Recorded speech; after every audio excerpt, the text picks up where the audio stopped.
Hello, everybody, and welcome to Raisin in the Sun, assignment number 1. Now, what I'm going to do is, it seems like these assignments are a little too long to do in one video and for one assignment, one day's homework. So what I'm going to do is break it up, each assignment, into 2 different sections. So right now we're going to do assignment number 1, part A. So we're going to read the first 7 pages of the 14 pages that assignment number 1 is. Now, I am not sure at the time of me doing this video what your online text, which version it's going to be, because it's going to be purchased by my boss very late, closer to the time that we're actually going to read it. And I like to do these videos a little bit in advance to make sure that I'm doing them well. I rewatch them, blah, blah, blah, make sure I know what I'm doing.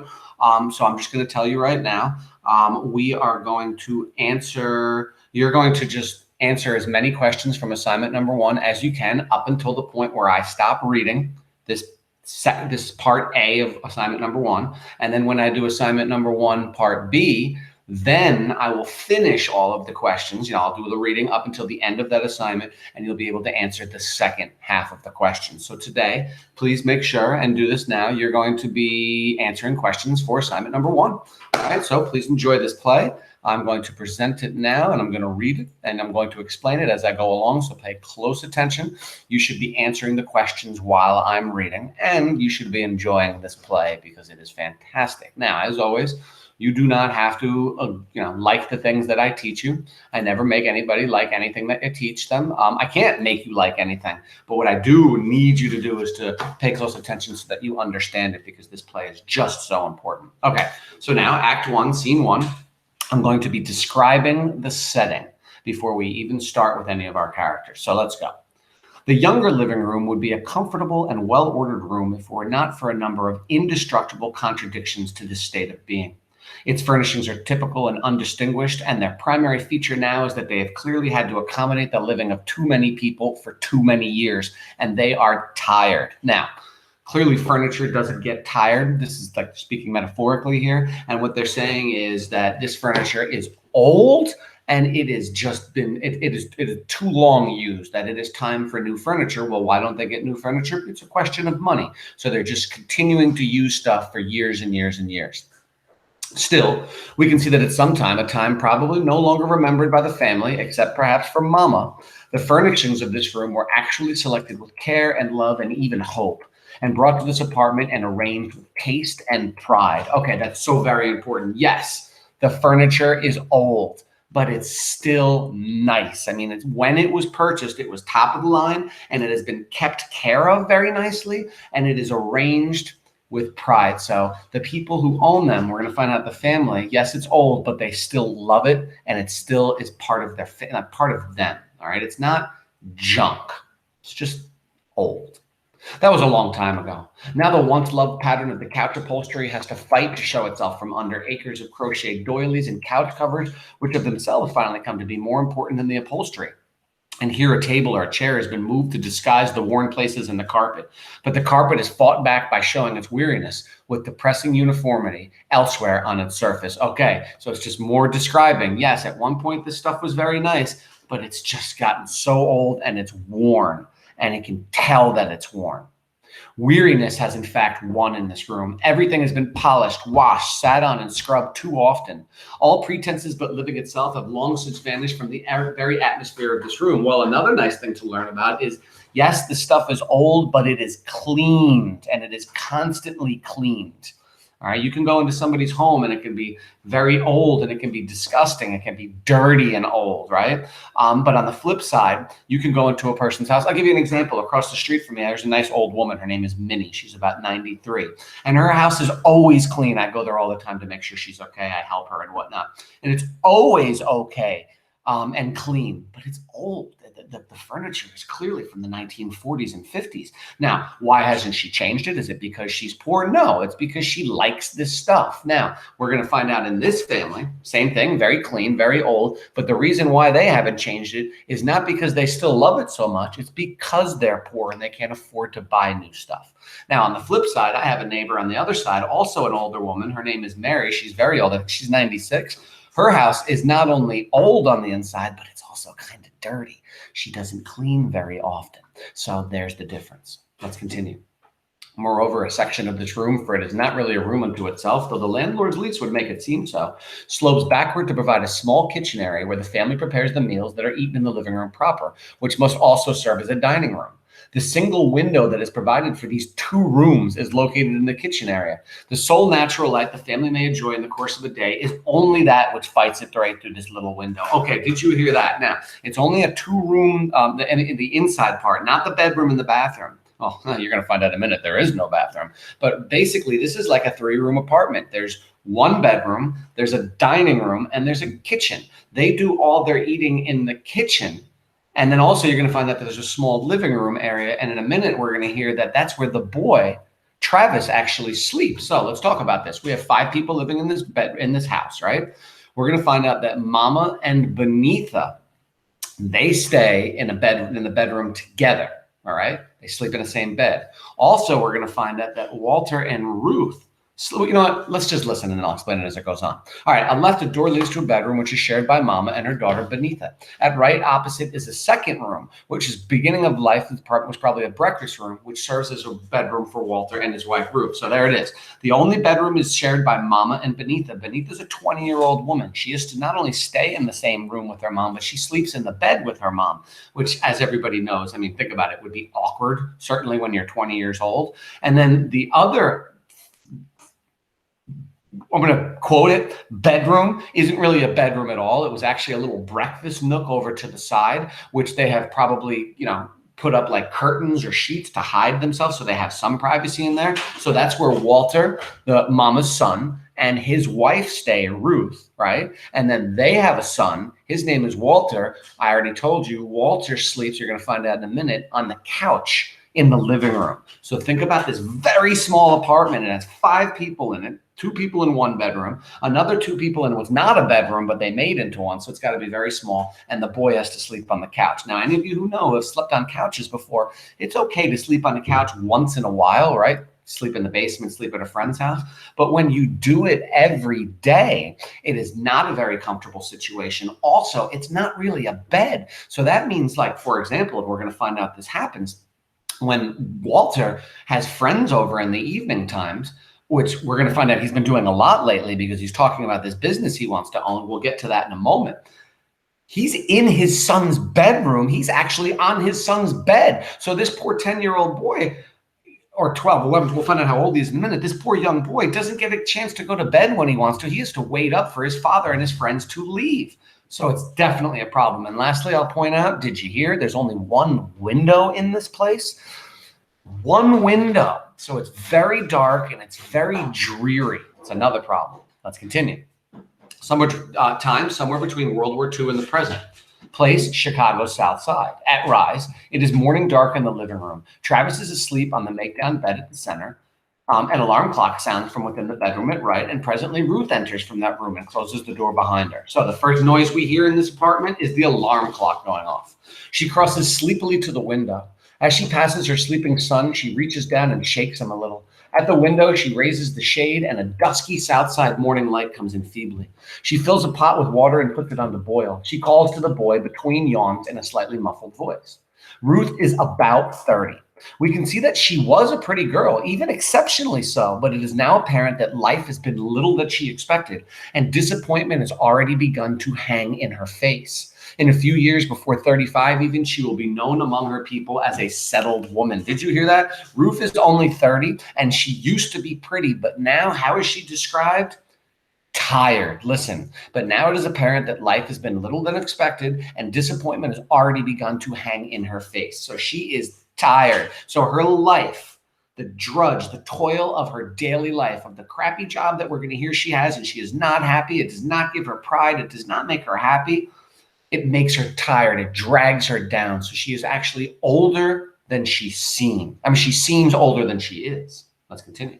She crutches to her son and gives him a good, final, rousing shake. Ruth, come on now, boy. It's 7:30. Her son sits up at last in the stupor of sleepiness. I said, hurry up, Travis. You ain't the only person in the world got to use a bathroom. The child, a sturdy, handsome little boy of 10 or 11, drags himself out of the bed and almost blindly takes his towels and today's clothes from drawers and a closet and goes out to the bathroom, which is in an outside hall and which is shared by another family or families on the same floor. Ruth crosses to the bedroom door I'm sorry, at right, and opens it and calls into her husband. Walter Lee, it's after 7:30. Let me see you do some waking up in there now. She waits. You better get up from there, man. It's after 7:30, I tell you. She waits again. All right, you just go ahead and lay there. Next thing you know, Travis will be finished and Mr. Johnson will be in there, and you'll be fussing and cussing around here like a madman and be late too. She waits at the end of patience. Walter Lee, it's time for you to get up. Okay, just so you understand what's going on here, we're finding out now, OMG, they don't even have a bathroom in their apartment. We have just learned that they live in an apartment building somewhere in Chicago on the South Side. The only bathroom is for the floor. There's only one bathroom on the entire floor. So that means they have to share the bathroom with their other neighbors on their floor, the other tenants in the other apartments. Guys, gals, I don't know about you guys, but I've had to share one bathroom with my family before, and that's pretty awful itself. All the awful smells and the things you find in the drains, forget about it. But at least that's your family's smells and things that you find in the drain. Could you imagine having to wake up and share the bathroom with strangers? All right. And you have to look outside every morning. You have to wake up, you look out, and you have to wait for that bathroom to be open so you can get in the shower, so you can relieve yourself. And if there's somebody in there, well, then you have to wait. So you have to work these crazy schedules with your neighbors, and you have to hope that your neighbors actually work with you on those schedules. So just think about how awful that is. I will say, in my freshman year of college, when I went to Fordham University, I had to share one bathroom with the entire floor, and it was like 20 different rooms. So it was about 60 guys. Now, we did have several toilets and showers in that room, but even still, they were always filled with people, and people would do the nastiest and dirtiest and most disgusting and gross things in those bathrooms and not clean up after themselves. So you had to deal with that as well. It was awful. I remember going into sophomore year, what a big deal it was to get our dorm with our own little bathroom. So let's continue. She waits another second and then starts to go into the bedroom, but is apparently satisfied that her husband has begun to get up. She stops, pulls the door to, and returns to the kitchen area.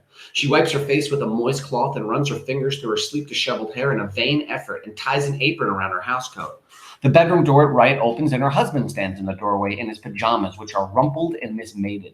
He is a lean. All right, so we're now learning about Walter. Listen, he is a lean, intense young man in his middle 30s, inclined to quick, nervous movements and erratic speech habits. And always in his voice, there is a quality of indictment. Guys, gals, you have to understand this. Listen, always in his voice, there's a quality of indictment. When you are indicted, that means you are charged with a crime. So he always in his voice, there's a quality of indictment. In other words, he's always defending himself because he feels that people are always after him for doing things wrong. And I don't know if that's necessarily the case with his family, but certainly out in the world as a black man in the late 40s and 1950s, that's exactly what he has to deal with out there. Specifically from, people in positions of power, police officers and his white boss. And he has to deal with this all the time. So he's always defending himself. And also it says, notice he's inclined to quick, nervous movements and erratic speech habits. That's because he's nervous. He's afraid that people are always after him and they're nitpicking him and they're questioning him and they're judging him and they don't like what they see. And in many cases, dealing with white America, that's exactly what happens. So he's always defending himself. And it comes across in his very character. He's not comfortable. Let's continue. Walter. Is he out yet? Ruth, what do you mean out? He ain't hardly got in there good yet. Walter, wandering in, still more oriented to sleep than to a new day. Well, what was you doing all that yelling for if I can't even get in there yet? Stopping and thinking. Check come today? Ruth. All right, so this is interesting. So the first thing he really asks about, other than the bathroom on this morning, is the check. And is it coming today? Now, we don't know what the heck he's talking about, but we are going to know. In fact, let's listen to Ruth. They said Saturday, and this is just Friday. And I hope to God you ain't going to get up here the first thing this morning and start talking about no money, because I don't want to hear it. Okay, so I'm getting the feeling, based upon Ruth's reaction, he's been waking up and asking about this check for a long time. So he has been waiting for this check to come in. And in this family that we already know lives in this really poor apartment, right? And we know they're poor. Is a check coming in? Could it be a big deal? The answer is Yes, it could be. And the fact that Walter asks about it first thing in the morning and seems to do a lot, I think this is a huge deal. Let's find out what's happening. Walter, something the matter with you this morning? Ruth, no, I'm just as sleepy as the devil. What kind of eggs you want? Walter, not scrambled. Ruth starts to scramble eggs. Wait a minute, stop. Walter said, what's the matter with you this morning? She said, no, I'm just sleepy as the devil. What kind of eggs you want? And he says, not scrambled. And the first thing she does, she starts to scramble eggs, which tells me, I mean, she's cooking them breakfast, so she loves them and she wants them to eat. But either she's not listening at all. Maybe she's thinking about the check. Maybe she's thinking about her own problems. In fact, we're going to find out Ruth has some problems that Walter doesn't know about yet, but we'll all find out soon. Maybe this is just something that I go through with every day. But obviously, the fact that she scrambles when he asks not to means we've got an issue between the two of them and their husband and wife. Let's listen. Paper come. Ruth points impatiently to the rolled up Tribune on the table, and he gets it and spreads it out and vaguely reads the first page. Set off another bomb yesterday. Ruth, maximum indifference. Did they? Walter, looking up. What's the matter with you? All right, first of all, let's talk about this. So he looks at the paper and he sees set off another bomb yesterday. I'm no history teacher, but if this is the end of World War II, right? What bomb is he referring to? Now, if you know your history, you may or may not know this. We, America, dropped 2 nuclear bombs, atomic bombs, on Japan because they were refusing to stop fighting the war. And after we dropped the first one, we said to them, if you don't stop fighting us, then we're going to drop another one. And if you don't stop, we're going to keep destroying your country until there's nothing left, because we don't want our soldiers to die because you want to keep fighting this. So I believe he's talking about one of those 2 bombs. Set off another bomb yesterday, so it's probably the second one. And in fact, I think they're named. One was called Fat Boy, and one was called Little Bob or Little Boy. Fat Man and Little Boy. So I'm not sure which one this was, but let's ask yourself. So for for a lot of people in America and around the world, that would be a big deal, right? Dropping nuclear bombs on another country, killing hundreds of thousands of people in 1 minute, right? Boom, right? They all melted. It's awful. But why is Ruth, when he says, set off another bomb yesterday, why is Ruth saying, did they? Maximum indifference. In other words, she doesn't care. And I believe there's a couple of reasons for that. One, again, I told you Ruth has her own problems, and we're going to find out what they are in a little while, and they're actually pretty huge. Maybe it's that. But there could be another reason. The fact that Ruth and Walter, but specifically we're talking about Ruth, she's the one who's different. Remember, she's a Black woman living in America in the late 1940s. She's not even really considered part of the culture yet, right? America doesn't think that she's really part of them. Now, is she? Of course. Does she deserve it? Of course.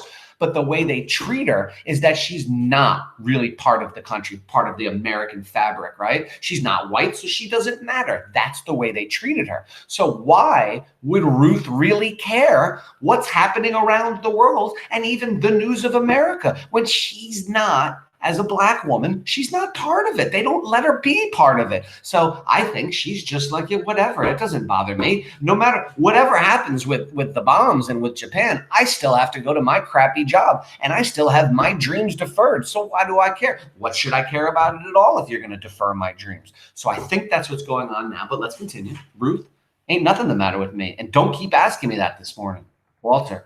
Ain't nobody bothering you. Reading the news of the day absently again. Says Colonel McCormick is sick. Ruth, affecting Tea Party interest. Is he now? Poor thing. Now, I guess Colonel McCormick was like some big army guy at the time. We could probably research it and find out. But again, Ruth, is he now? Poor thing. She doesn't care about any colonel or in the army or any generals. Again, she's living her deferred dream life, this life where she is not given all the chances that an American woman and person should be getting because they should all be treated equal. She's not. So what does she care about the war? Let's continue. Sighing and looking at his watch. Oh, me. He waits. Now, what is that boy doing in that bathroom all this time? He's just going to have to start getting up earlier. I can't be being late to work on account of him fooling around in there. Ruth turning on him. Oh, no, he ain't going to be getting up no earlier. No such thing. It ain't his fault that he can't get to bed no earlier at night because he got a bunch of crazy good-for-nothing clowns sitting up running their mouths in what is supposed to be his bedroom after 10 o'clock at night. Okay, so we just found out that Walter has been hanging out with his friends in his living room, right? talking about, and we're going to find out in a little while what they're talking about. They're planning on making a business. They want to open up their own business, which is a fabulous and fantastic dream. But here's the problem. Walter is in the living room that his son sleeps in, and he's with his friends at night. Now, does Walter deserve a living room and a place to hang out with his friends? Yes, he does. Absolutely. He works, he has a job. Why can't he have an apartment that has an extra room? But here's the deal. The reality is it doesn't have that extra room. So Walter should not be in that room after 10 o'clock, keeping his son up. He should go to one of his friends' houses or somewhere outside where they're not interrupting their son's sleep. But he's doing it because and by the way, he's not doing it to interrupt his son's sleep. He's doing it because he wants to start a business so that he can become, well off, and then he could buy his son a house that has its own room in it. So he's got his mind and his heart is in the right place, but he still shouldn't keep his son up every night. Walter, that's what you mad about, ain't it? The things I want to talk about with my friends just couldn't be important in your mind, could they? He rises and finds a cigarette in her handbag on the table and crosses to the little window and looks out, smoking and deeply enjoying his first one. Ruth, almost matter-of-factly, a complaint too automatic to deserve emphasis. Why you always got to smoke before you eat in the morning? Walter, at the window. Just look at him down there, running and racing to work. He turns and faces his wife, and watches her a moment at the stove. And then suddenly, you look young this morning, baby. Okay, I just want to point something out. Walter, as he stands and looks out the only window that they have in their apartment, he sees a bunch of people outstairs running and racing to work. In other words, living their life. He looks to his wife and he says, "You look young this morning, baby." Ruth, indifferently, "Yeah?" Walter, just for a second, stirring them eggs. Just for a second it was. You looked really young again. See, what I think happened right there is Walter tried to throw his wife a compliment. He wanted to be nice to her because they had been arguing a minute before. And she's like, "Yeah, whatever." She's like, "Man, please." And I think by doing that, Walter tried to compliment her. He was hoping that she was going to say, "Thank you, baby. You look nice. You look good today too. You look young today too." But she doesn't. She's tired. She's dealing with her day. And remember, I told you she's got a problem we'll find out about later. So he says, "Just for a second it was. You looked real young again." He reaches for her. She crosses away. All right, he reaches for her. I think he was trying to hug her, maybe kiss her, but she crosses away. She pulls away for him. So that hurt his feelings a little bit. But then again, everybody knows this. You're not married yet, but you have parents, or you've seen people who are married, right? Seen it on TV. You've seen aunts and uncles or whatever. If your parents are unfortunately not still married, do married people still? Do you have to show the person that you're married to love every time? For example, I'll give you an example. When I see my wife and I say, "Hey, baby, come here, let me get a hug," do I expect that she's going to give me one every time? No, of course not. She may be in a bad mood. She may have had a bad day. She may not feel well. She may be sick. So it's not always. So Walter went for that hug and she kind of pushed him away, right? She said no. So he says, "It's gone now. You look like yourself again." Ruth, "Man, if you don't shut up and leave me alone." Walter, looking out to the street again. "First thing a man ought to learn in his life is not to make love to no colored woman first thing in the morning. You all some evil people at 8 o'clock in the morning." Now, again, he just called his wife evil, but he's just kidding. He's just making a joke. He's trying to defend himself by saying, basically, "Why didn't you love me? Every time I try to, to hug you or make love to you," and I don't think he means make love in that regard. No. I think he just means, show some love in the form of like a hug or a kiss. She never gives it to him in the morning. But why? Because she's tired in the mornings. Why? He keeps her up and the sun up. Also, she works this crappy job and now she's getting prepared to go do it for the rest of the day. So she's tired. Let's continue. Oh, and again, I told you this before. She's got a problem. Okay, Travis appears in the hall doorway, almost fully dressed and quite wide awake now, his towels and pajamas across his shoulders. He opens the door and signals for his father to make the bathroom in a hurry. Okay, so Travis has just left the bathroom out in the hallway, and he runs to tell his father, "Dad, get in there quickly, because if Mr. Johnson takes it, then you're going to have to wait." Travis watching the bathroom. "Daddy, come on." Walter gets his bathroom utensils and flies out to the bathroom. Ruth, sit down and have your breakfast. Travis? Hold on, let me just see what page we're on. We're almost done. We'll go for another page and a half. Ruth, sit down and have your breakfast, Travis. Travis, Mama, this is Friday. Gleefully, check coming tomorrow, huh?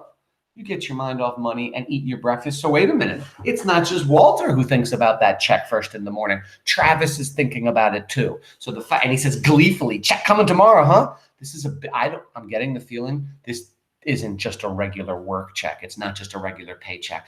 I'm thinking this is something big, right? The fact that Walter talks about it right away, that Travis is talking about it, he's so excited about it. Let's find out more. You get your mind, off money and eat your breakfast. Travis eating. This is the morning we're supposed to bring the 50 cents to school. Ruth, well, I ain't got no 50 cents this morning. Travis, teachers say we have to. Ruth, I don't care what teachers say. I ain't got it. Eat your breakfast, Travis.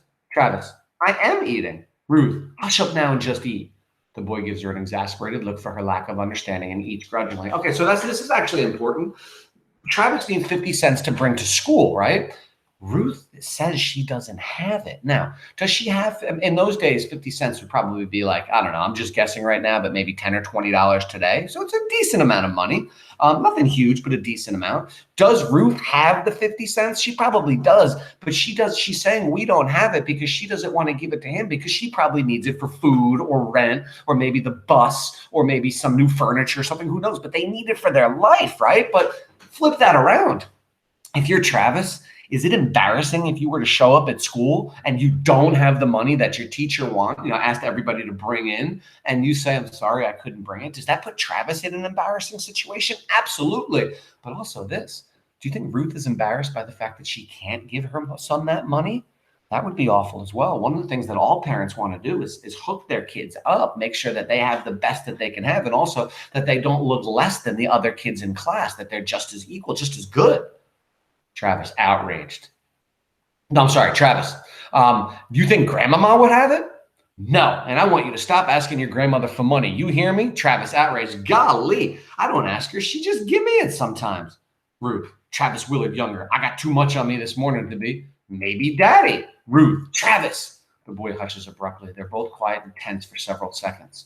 Travis, presently, could I maybe go carry some groceries in front of the supermarket for a little while after school then?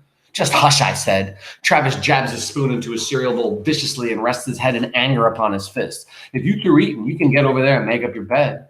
The boy obeys stiffly and crosses the room almost mechanically to the bed and more or less folds the bedding into a heap, then angrily gets his books and cap. Travis, sulking and standing apart from her unnaturally. I'm gone. Ruth, looking up from the stove to inspect him automatically. Come here. He crosses to her and she studies his head. If you don't take this comb and fix this here head, you better. Travis puts down his books with a great sigh of oppression and crosses to the mirror. His mother mutters under her breath about his stubbornness. About to march out of here with that head looking just like chicken slept in it. I just don't know where you got your stubborn ways. And get your jacket too. Looks chilly out this morning. Okay. Sometimes, guys, the best way to know about people and their relationships is how they treat each other and how they act with each other. Already, I know if you've noticed between Ruth and Walter, they had the little arguments with each other and they kind of dissed each other a little bit. I'm getting the feeling like they love each other, but I'm also getting the feeling like there's something between them. There's something wrong between Walter and Ruth. And what is it? Is it the problem that I told you that Ruth had? Or is it the problem that Walter has and the fact that his dreams are getting deferred and, he's being held back in life? He doesn't get everything he wants. And is that affecting his relationship with his wife? Because as you know, when you have problems in life, guys and gals, oftentimes you take those problems home with you and then they affect your relationships with your family, right? Who's the person that you take most of your problems out in life? Probably your mom. A lot of us, I know I did that growing up and sometimes I still have that problem.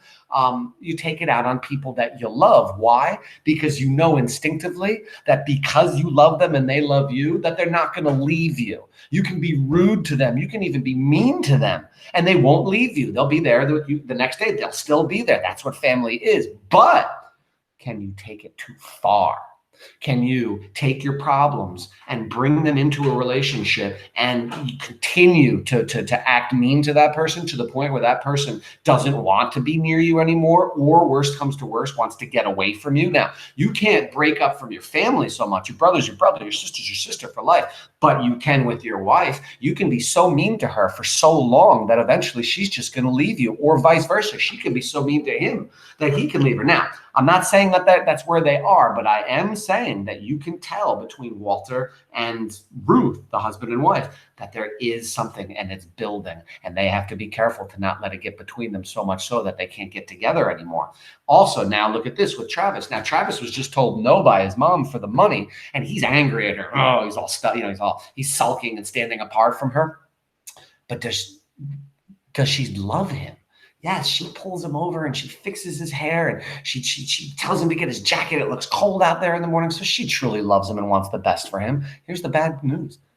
The problem. She just doesn't have the 50 cents to give him. She doesn't have enough. And I think maybe that's another reason why she's angry, is because she can't support her family the way she wants to. And it's not like Ruth doesn't work. We're going to find out Ruth works like a dog. Every day she goes and she works for a white family, like as their servant. And she works hard, probably harder than they do in their businesses. But here's the deal. Does she get paid the same? Oh, no, she gets paid next to nothing, which is why we have these problems with this family. Let's continue. Travis with conspicuously brushed hair and jacket. I'm gone. Ruth, get car fare and milk money, waving one finger, and not a single penny for no caps. You hear me? Travis with sullen politeness. Yes'm. Okay, so what they're talking about is, she says, get car fare and milk money, that if he works and he hands groceries out and whatnot after school, that he makes enough money for those things, and not to waste his money on caps, which is like a stupid toy for a kid. All right, I'm going to just read the rest of this on page 33 actually, and then we're going to stop. He turns in outrage to leave. His mother watches after him as in his frustration he approaches the door almost comically. When she speaks to him, her voice has become a very gentle tease. Perfect place to end for assignment number 1, part A. Tomorrow, we will watch and listen to and read and study assignment number 1, part B, which is the second half of assignment number 1. You should have answered a lot of, if not half of, assignment number 1 questions from this reading. Have a lovely day, and thank you very much.